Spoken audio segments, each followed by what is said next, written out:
Hi everyone, welcome to my channel. In today's class, we'll discuss the format of cost sheet. Here is the format of cost sheet. This format is very important because on the basis of this format, we have to solve 10 marks problem. That is preparation of cost sheet. Let's see the format of cost sheet. So the columns are particulars, total cost, and cost per unit. In some problem, they'll ask you to calculate or to find out the total cost. Then you have to prepare particular column and total cost column. No need to prepare cost per unit. In some problem, they'll ask you to find out total cost and cost per unit. Then you have to prepare the cost per unit column. So first we have to take direct materials. Okay, first we have to take direct material. In that, opening stock of raw material.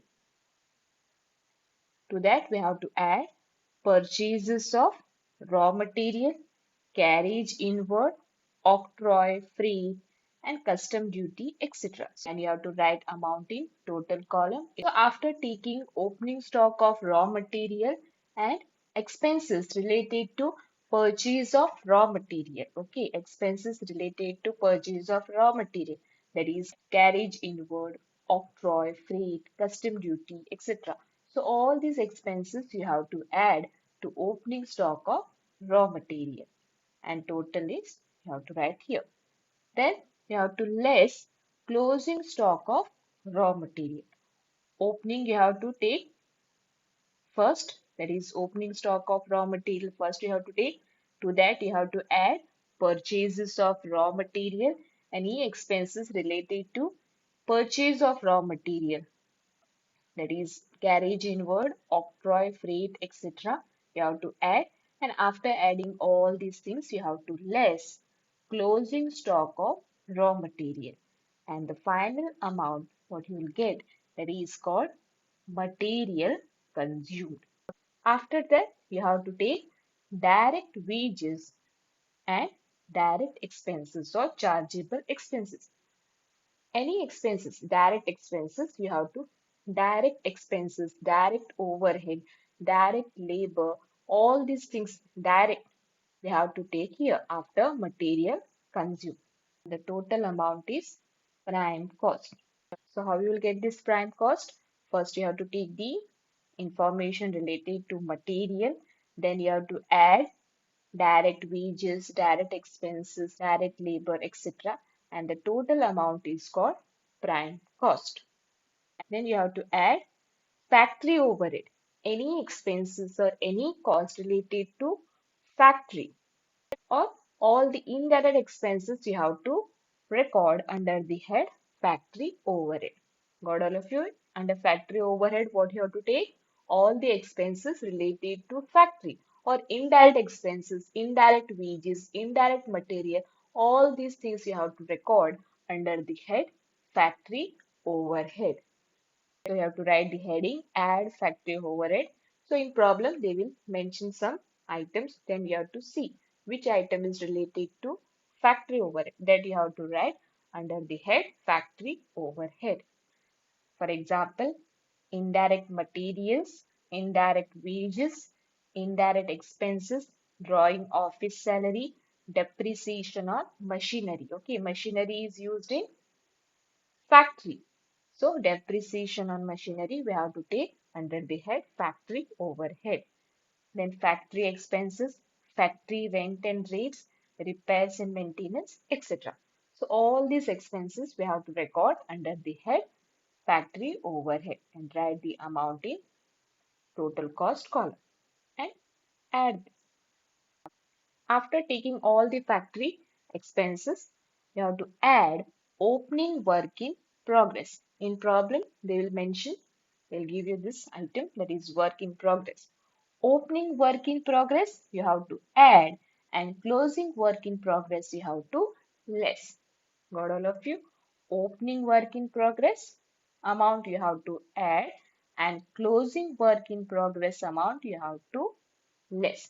So after adding all the factory overhead expenses, you have to take add opening work in progress. Opening work in progress you have to add and you'll get the final amount. To that you have to less closing work in progress. And the final amount which you'll get, that is called works cost. So after works cost, you have to take administrative overhead. So right here, add administrative overhead. Administrative overhead is also called as office overhead.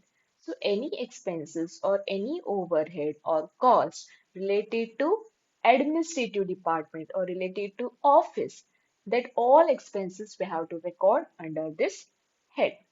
So factory expenses, factory expenses related to factory, we have to record under the head factory overhead. That is depreciation on machinery, factory rent and rates, etc. And the expenses related to office, like depreciation on furniture, salary to the manager, then office rent and rates. All these things we have to take under the head administrative overhead. So, for example, director fees, counting house salary, staff salary, depreciation on furniture, printing and stationery, audit fees, etc.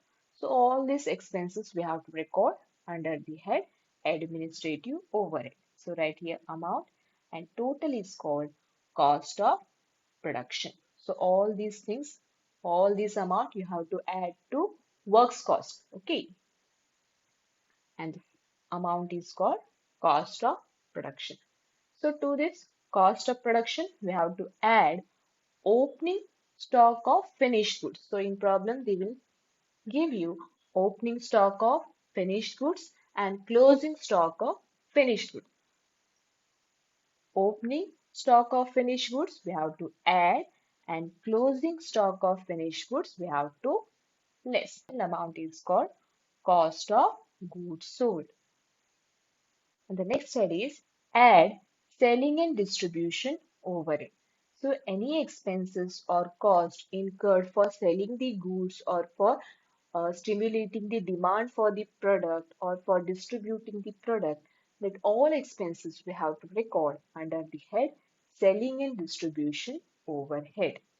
For example, salesman salary, commission to the salesman, showroom rent and rates, advertising, bad debts, carriage outward, etc.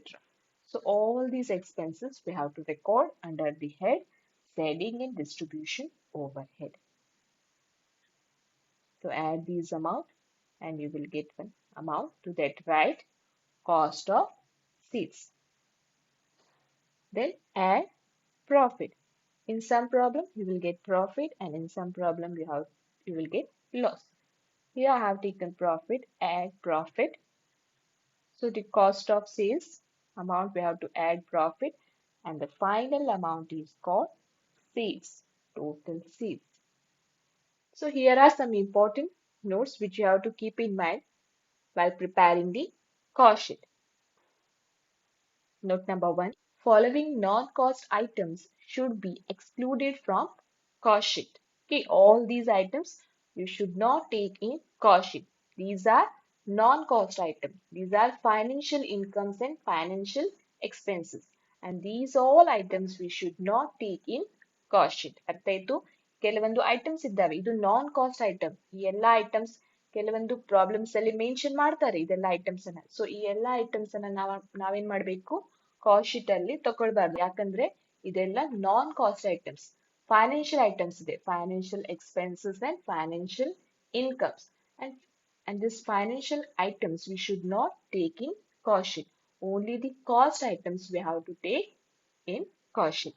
So the items are income tax, interest on loan, donation, goodwill written off, dividend that is paid or received, debenture interest, preliminary expenses, share transfer fees, capital gains or capital loss, interest on investment, provision for doubtful debts that is PDD, cash discount, etc. So all these items we should not take in caution because these are purely financial incomes and financial expenses. And note number two is when value of closing stock of finished goods is not given.